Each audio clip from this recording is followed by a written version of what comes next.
ঠিক তো ঠিক তো থাকতেই হবে, যেহেতু তোমরা সেভেন লাভার সৌরভের family member. Welcome to new another blog. পেছনে দেখতে পাচ্ছ সুন্দর একখানা বাগান। তো আমরা এসেছি, এটা খিরাই নয় বন্ধুগণ, খিরাই নয়, এটা খুকুরদহ থেকে একটু ভেতরে একটা জায়গা। তো চলো এখান থেকে পুরো ব্লগটা আজকে শেয়ার করব। তোমরা পাহাড় যাবে, সমুদ্র যাবে, একবার এসেই দেখো না এই ফুলের স্বর্গরাজ্যে। খিরাই ছাড়াও এটাও হলো দ্বিতীয় খিরাই, মানে ফুল আর ফুল, ফুলের স্বর্গরাজ্যে তোমাদের নিয়ে এসেছি। তো বন্ধুরা, আজকের আমরা এসেছি খুকুরদহ থেকে একটু ভেতরে। খুকুরদহ, লক্ষ্মীবাজার এবং কালীবাজার দুই রাস্তা দিয়ে দুদিক দিয়ে জায়গা তোমরা গেলে এই জায়গাটা দেখতে পাবে। তোমরা খিরাই ভুলে যাবে, এত দারুণ জায়গা। ওমায়, প্রকৃতির মাঝে এরকম একটা সুন্দর জায়গা তোমাদের সঙ্গে তুলে ধরছি। এই হলো গোলাপ বাগান, ঘোড়া ক্যামেরা, এই হলো গাঁদা বাগান। একটা বিশাল এরিয়া, বিশাল এরিয়াটা বিশাল, মানে মনোমুগ্ধকর। যারা প্রকৃতিকে ভালোবাসো তাদের জন্য এই জায়গাটা। ফুলকে কেনা ভালোবাসে, ফুলকে কেনা ভালোবাসে। আমরা এসেছি ফুলের স্বর্গরাজ্য পাঁশকুড়াতে আজকের। এই রে ভাই, কত গোলাপ, মানে বিশাল বড় বাগান গোলাপের। এই দিকটা গোলাপ, দিকে গাঁদা, মানে বিশাল বড় জায়গা। মানে পাঁশকুড়া মানে ফুলের স্বর্গরাজ্য। দারুণ দারুণ।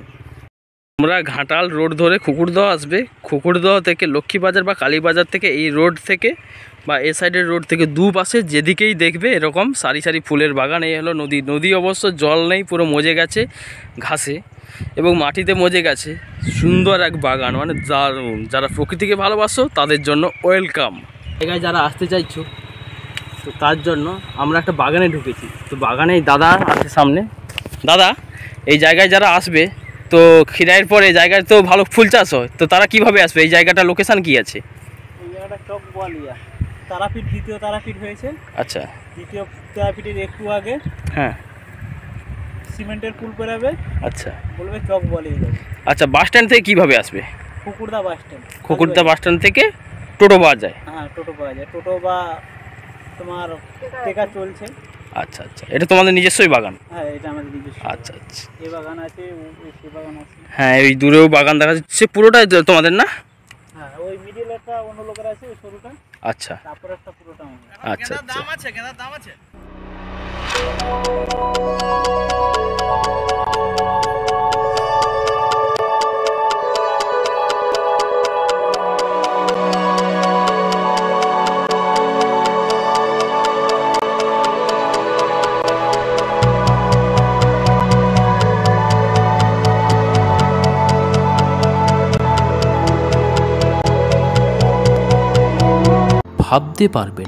ভাবতে পারবে না যে তুমি এরকম একটা সাদা পরীর মতো চাদর ঢাকা ফুলের মধ্যে ঢুকে আছো। চারিদিকে যেদিকে তাকাবে ওয়াও আর wow, so beautiful, so elegant, just looking like a wow. প্রকৃতির সৌন্দর্য কতই না দারুণ, প্রকৃতির সৌন্দর্য কতই না দারুণ। এই প্রকৃতিকে উপভোগ করতে হলে তোমাদের আসতে হবে পাঁশকুড়াতে। হ্যাঁ বন্ধুরা, এরকম একটা সুন্দর পরিবেশ এবং একদিনের ছুটির দিনে তোমরা যদি আসতে চাও এরকম একটা মনোমুগ্ধকর পরিবেশ, অবশ্যই তোমরা আসতে পারো এরকম একটা স্নিগ্ধ পরিবেশ। তো বন্ধুরা, দেখতে পাচ্ছ পুরো ফুলের বাগানের ভেতর। চারিদিকে তাকালে ওয়াও আর ওয়াও, এক ঝাঁক ফুল, তার মধ্যে আমি ঢুকে আছি। কীরকম লাগছে বলো? মানে ফুলকে তো এমনিই ভালোবাসি, তার উপর ফুলের বাগানের ভেতর। ভাই, ফুলের বাগানের ভেতর সুন্দর একখানা জায়গা। ভাই রে ভাই, এ যেন ফুলের সাম্রাজ্যে এসে পড়েছি। মানে চারিদিকটা সাদা সাদা সাদা, পুরো সাদা চন্দ্রমল্লিকা চারিদিকটা এভাবে হয়ে আছে। ভাই, মাথা হ্যাক করে দেবে পুরো। গায়ে গাছগুলো অবশ্য পুরনো হয়ে গেছে, কিন্তু চারিদিকটা দেখতে খুব সুন্দর লাগছে। এই বাগানটা নতুন চারা বসিয়েছে। এগুলো আবার যেগুলো শীতের ফুল উঠে গেছে, তারপরে আবার গরমের জন্য তাদের চারা বসানো হয়ে গেছে। আবার চারা কিছুদিন পর বা কিছু মাস পর উঠে যাবে।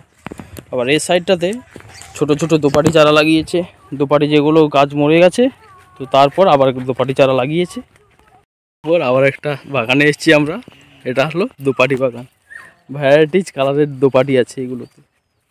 মানে আজকে শুধু ফুলের সাম্রাজ্য দেখাবো তোমাদের, শুধু ফুল আর ফুল চারিদিকে।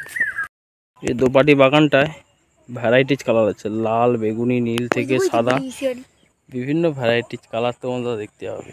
গাছগুলো অবশ্য বয়স হয়ে গেছে। এদিকে ওয়াও ওয়াও, এ মানে দৃশ্য বলবার নয়, মানে বর্ণনা অতীত। কি বলিস কিন্তু? খুব ভালো। হ্যাঁ, এক কথায় খুব ভালো। তো যারা ফুল লাভার আছে বলো কেমন লাগছে জায়গাগুলো। তো তোমরা আসতে পারো এরকম একটা জায়গা, সুন্দর সুন্দর বেশ।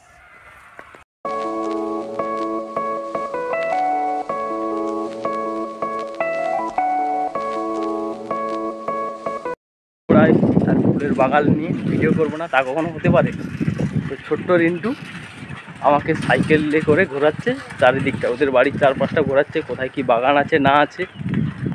বাগানটা তোমাদের চন্দ্রমল্লিকা, এই হলো দোপাটি, এই হলো চন্দ্রমল্লিকা। চারিদিকে এই বড় বড় সাইজের যে চন্দ্রমল্লিকা, এটাই হলো সেই চন্দ্রমল্লিকার বাগান পুরোটা। ওই দিক লাগোয়া ওগুলো গাছগুলো পুরনো হয়ে গেছে। কি বলি বন্ধুরা, মানে যত ফুল দেখি আর ফুলের শেষ হয় না, এই যেন স্বর্গরাজ্যে এসে পড়েছি। এটা হলো গাঁদা বাগান, বিশাল বাগান। এরকম অবস্থায় সূর্যি মামা এই টাইমেই উকি দিয়েছে, কি বলবো। এতক্ষণ পর সূর্যি মামার মনে হলো যে পৃথিবীটাকে দেখা দরকার। অনেক দিন ধরে এরকম মেঘলা ওয়েদার আছে। চন্দ্রমল্লিকা আবার দোপাটির বাগান থেকে বেরিয়ে আমরা চলে এসেছি এটা চিনার গাঁদার বাগানে। মানে সাইডে যে দাঁড়িয়ে আছি তোমরা ভিডিওর ওপরে বুঝতে পারছো না, দারুণ স্মেল আসছে, ফুলের স্মেল, আর সঙ্গে প্রজাপতি তো বইছে মোমো করে। বিশাল এক অনুভূতি, এক আলাদাই অনুভূতি ভাই। এই ফুলের স্বর্গরাজ্যে এসে নিজেকে নিয়ে একটা আলাদা ফিল করার মতো উপাদান তোমরা পেয়ে যাবে। বন্ধুরা, অনেক ঘোরা হলো, তো তোমাদের সঙ্গে সুন্দর একখানি বাগান তুলে ধরলাম। এটা কি দ্বিতীয় খিরাই বলা চলে বন্ধুগণ যাকে বলে, এত সুন্দর ফুলের বাগান। তো এত কষ্ট করে ভিডিও বানালাম বন্ধুগণ, চ্যানেলটা সাবস্ক্রাইব করো আর পেজটাকে ফলো করো। যারা ফেসবুক থেকে দেখছো, ইউটিউব থেকে যারা দেখছো, চ্যানেলটা অবশ্যই সাবস্ক্রাইব করো। ঘেমে কীরকম অবস্থা হয়ে গেছে দেখতে পাচ্ছ। তোমাদের জন্য ভিডিও বানাই, তোমাদের ভালোবাসে আরও অনেকটা এগিয়ে যেতে পারবো। একটু সাপোর্ট করো।